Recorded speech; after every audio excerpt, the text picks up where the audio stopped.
Support comes from the Missouri Forest Products Association, committed to conservation and careful management of the state's forests to make them more resilient and better habitats for wildlife. ChooseWood.com. From St. Louis Public Radio. This is St. Louis on the Air. I believe that success is built on a foundation of failures.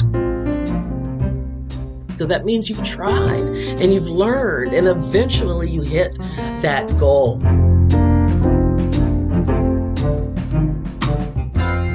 All along the way, I was told by any number of people it couldn't happen, I couldn't do it, I didn't have the right look, the right talent, I talked about that Jesus stuff too much, and had I listened to any of them, I wouldn't be talking to you today. I'm Sarah Fensky. Debbye Turner wasn't just the first Miss Missouri to become Miss America. Even though she was crowned 32 years ago, she remains the only. And she achieved that milestone back when the Miss America pageant was must-see TV. In 1989, the pageant was the second highest viewed live television event all year, behind only the Super Bowl. And as America watched, Debbye Turner absolutely crushed it on the marimba.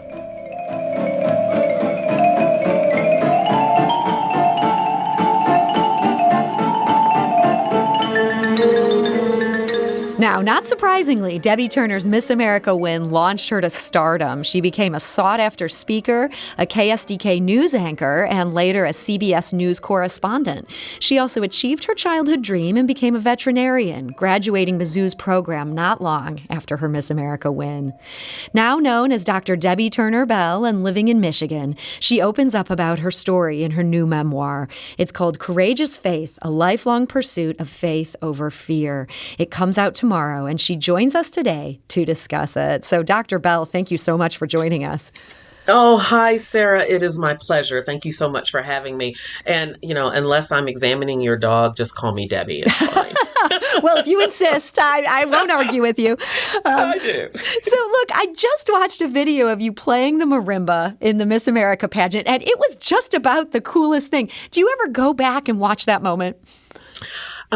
No, I don't really. I actually still have my marimba. We have a room in our home that has our piano and then my marimba, so we call it the music room. And I go and lovingly dust it very often.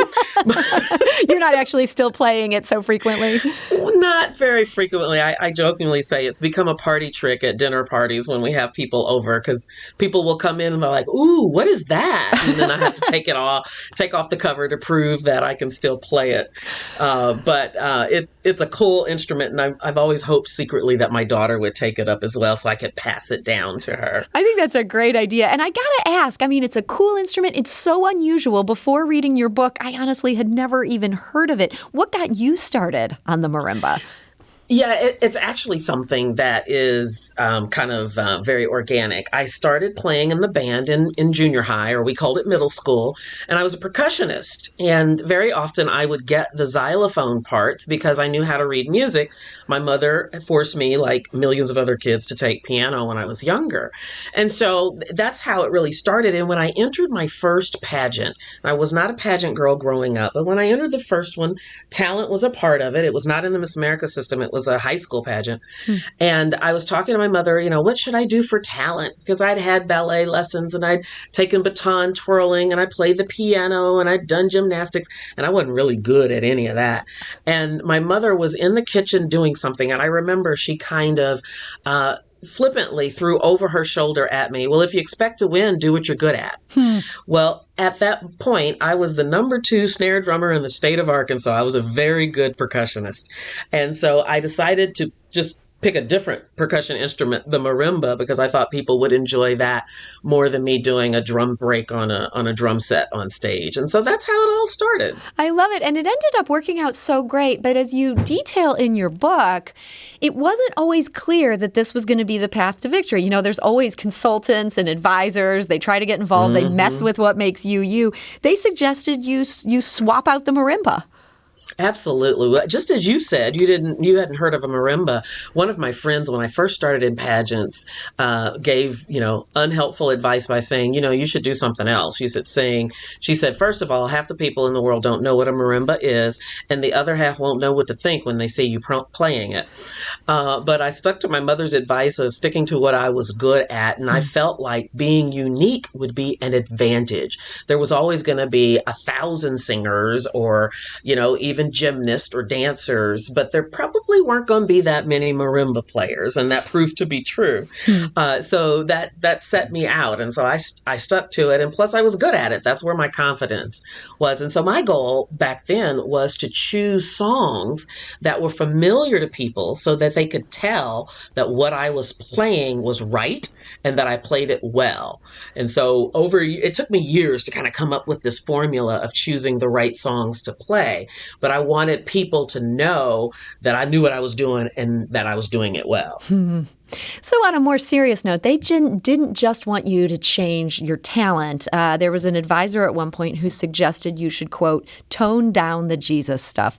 And it's very clear reading your book, you did not listen to that advice. Like this is still very much something that you're proud of and you wear on your sleeve. That must have been tempting, though. Was it tempting? I don't know, Sarah, if it was tempting. I knew very clearly who I was by the grace of God. And, I did grow up in a Christian home. I am a Christian now, and I'm not a Christian because I grew up in a Christian home, but because I've had a personal relationship with God. And so that is embedded. It's baked into my identity. So there was no extricating it. And so people either had to take me as I am and love me or not.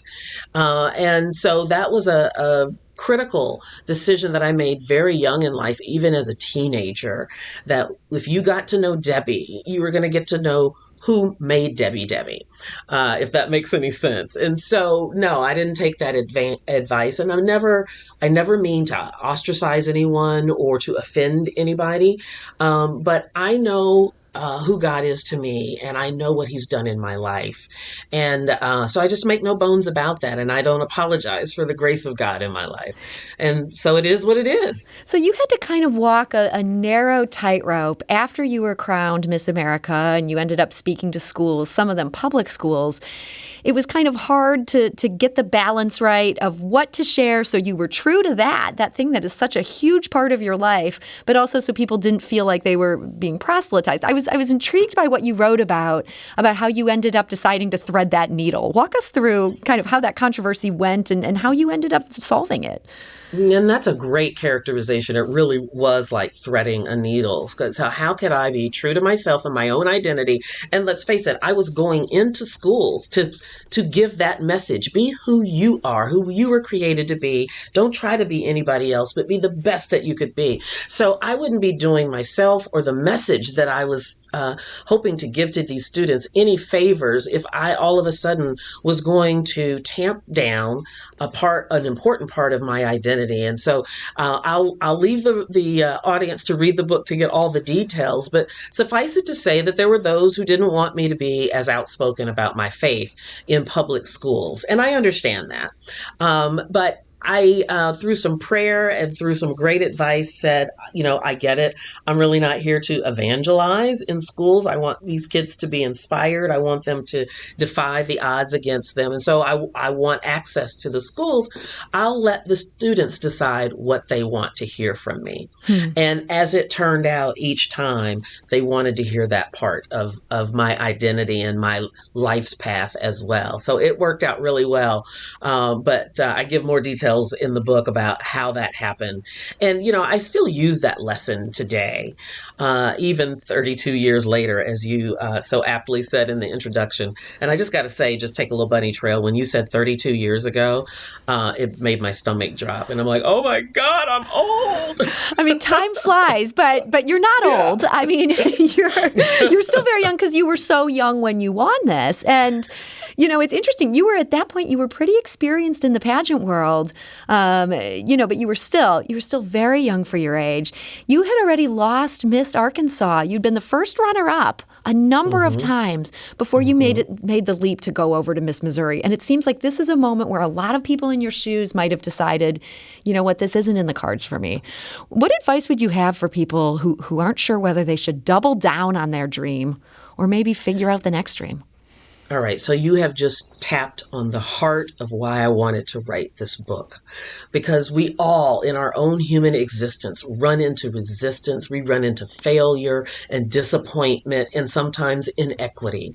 And I believe the difference between one person who falls and succeeds and another person who falls and doesn't succeed is that very intentional decision to have the courage to get up. And that's where the title comes, Courageous Faith. So it was important not that I figure out how not to fail, but how to learn and keep going in spite of the failures. I believe that success is built on a foundation of failures, because that means you've tried and you've learned and eventually you hit that goal. So I love to say it took me 7 years, 11 tries in 2 different states to win a state pageant and go on to the Miss America pageant. And all along the way, I was told by any number of people it couldn't happen. I couldn't do it. I didn't have the right look, the right talent. I talked about that Jesus stuff too much. And had I listened to any of them, I wouldn't be talking to you today. And not all of them were enemies or detractors or frenemies, as we say in the 21st century. Some were family members. My own dad said, you know what, this pageant thing must not be for you. Why don't you just give up your education is what's important. And he was right. My education was important, but I had a sense of purpose in this. And so I decided I'm going to keep trying. And by the grace of God, it worked out. And that's the message that I want to send in telling some of these stories of my life in courageous faith is, yes, you are going to hit walls. You're going to hit speed bumps. Sometimes you're going to hit what you think is a dead end. But if you'll have the courage to dust yourself off and keep going, learn and try again, I believe that you will achieve your goal. We're talking today to Dr. Debbye Turner Bell. She's the author of Courageous Faith, A Lifelong Pursuit of Faith Over Fear. She has so many fans here in Missouri, not just from being our one and only Miss Missouri to make it all the way to the top, but also as a KSDK host and anchor. Debbye, I got to ask you one other question from your pageant years, because you don't mention this in the book, but I found myself intrigued by it. Donald Trump was one of the judges in the Miss America pageant the year you won. What is it like looking back on that now, knowing all of the things we know about this man, for better or for worse? Well, you know what? My experience was a good one, and I'll just say that he, of course, owned a lot of hotels in Atlantic City at that time. And I stayed as a contestant in one of his properties, the Trump Castle. And so there was a tradition back then that whoever won the pageant would get upgraded to what they called a high roller suite. So they were the really luxurious, swanky suites. And so he was one of my judges as well as Felicia Rashad and Debbie Allen and a baseball player, I believe his name is Todd Williams. And so he found out that I was staying in one of his properties, and he escorted me and my family, not just me, there was nothing untoward about it, to my new upgraded suite. And, he was very gracious, and it was a lovely experience. I don't know that it connects with anything that has happened since then, but that was my experience at that time, as you said, 32 years ago. Well, I'm glad that didn't end up being one of those cautionary tales. He was a gentleman. You got that high roller suite. That's an awesome moment there. And as you write in the book, in that high roller suite, you're eating pepperoni pizza. That's how you celebrated your victory. Yeah, well, I was this little country brown girl from Arkansas, and I had never seen opulence like that before. I grew up in a lower middle class home, so it was more luxury. I mean, there was marble everywhere, and there was a jacuzzi in the living room. And my dad just reminded me a couple of days ago that in the bedroom part of the suite, that the television came up on a hydraulic lift from the foot of the bed. It was this great glorious thing. So I was like, a kid at Disney World, pushing every button I could. And I was hungry because I had just starved myself for weeks on end to be ready to compete in the swimsuit competition. So that night, yes, we filled up my traveling companion and I filled up the jacuzzi and got in it in our swimsuits and ate pizza. And that probably was one of the best nights of my entire year as Miss America. That's amazing. So that's such a moment of victory. And then Miss America, this is actually a really hard job, as becomes clear from your book. Not that you complain about it, but a lot of work goes into doing this. And then there's also, you get journalists asking questions. Some controversy came. You were asked a question. I'm going to read the question. I'm going to read your answer. Okay. They asked you, how did you feel being a role model for little Black girls around the country? And this was like almost right after your win here. You said, I'm a born-again Christian, a veterinary student, a musician, and an animal lover. There are many facets to my identity. Being Black is just one of them. You share in the book just a little bit of regret over that answer. How so? Yeah, I learned very quickly, and that question was posed to me within an hour of being crowned as Miss America. So I had no experience under my belt. And again, this little brown girl from Arkansas. So I wasn't ready for the American Free Press at that point. And so I made that statement flippantly. What I didn't understand at the moment is how that might look to someone looking in instead of how it looked from me on the inside looking out. And so, it didn't ingratiate me with many in the African American community. Many people misinterpreted the statement. And then one big media outlet misquoted me and said that I said being Black is the least of who I am. And that's certainly not what I meant. And I don't believe that's what I said. And I spent the whole year trying to clear that up. And so it taught me a really valuable lesson. First of all, we need to be precise in our communication. Say what you mean and mean what you say, and say it in a way in which the listener, reader, or receiver receives the same message that you meant to send. And so that was my baptism by fire into being a target of the American Free Press. And I learned that lesson pretty quickly. And this is what I also learned is particularly in our society, in our American modern society, we have a number of groups of peoples in the society that have been oppressed or rejected in many ways, marginalized, including women, including people of color, including those living with disabilities. And very often representation matters. And what I didn't appreciate that night was my brown face was representation for others who looked like me. And so it placed a mantle or a responsibility on me to represent well. And so I talk about this more in the book. I learned that lesson quickly and never made that mistake again. And of course, now we live in, this Me Too, Time's Up, Black Lives Matter, era where in LGBTQIA++, where all these groups need representation in every segment of our society. And so it is important, I believe, for those of us who are given a forum, given a platform to represent well. Well, I think that comes across so well in your book. And again, what also comes across so well is just your Christian faith. I mean, this book is such a personal book, and it's also a very spiritual book, I think, for people who are looking for guidance. And I wonder if you have any thoughts on how that fits into all that representation today. It feels like of all the groups that you belong in, it's maybe Christians who sometimes get short shrift from certain media outlets. Well, gosh, yeah, many groups do. And I've always said I'm unashamedly and unabashedly Christian. And I don't mean that to offend anyone else. I can only tell you what my experience has been. And that is God has been mighty, mighty good to me. And I'm so grateful. And I believe that it is important for Christians to truly be Christ-like and to love well. It's not just about a set of no's and don'ts. It's not just about religious ritual or liturgy. It's really about loving well, receiving the agape love from God given to us through Jesus, and then giving that to each other. And so for my sisters and brothers in the faith, I believe that is our mission in this crazy age that we live in. We need to love each other well, and demonstrate the love of Christ. And even if someone doesn't agree with my particular tenets or our tenets of Christian faith, I think loving well crosses all faiths and beliefs.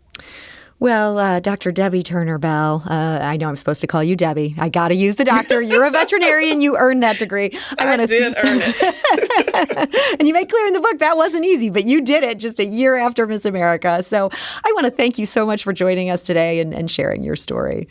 Thank you so much for having me, Sarah. And I hope everybody gets courageous faith. I hope it's a blessing.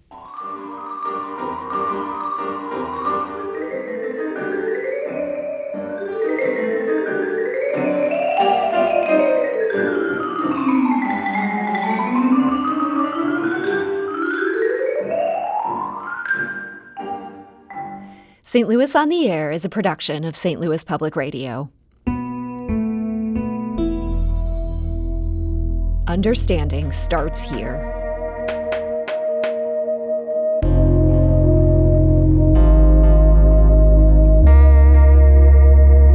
Do you find yourself regularly listening to episodes of St. Louis on the Air? Suggest us to a friend you think might enjoy our conversations. And leave us a review and rating on Apple Podcasts on the App Store. It's the simplest way to help people discover our show. Thanks. St. Louis Public Radio is a member-supported service of the University of Missouri, St. Louis.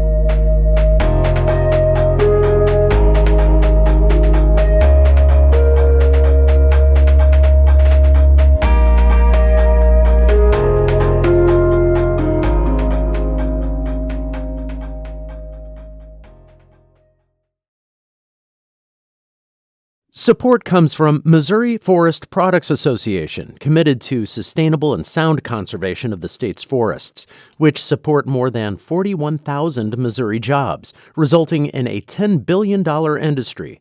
ChooseWood.com.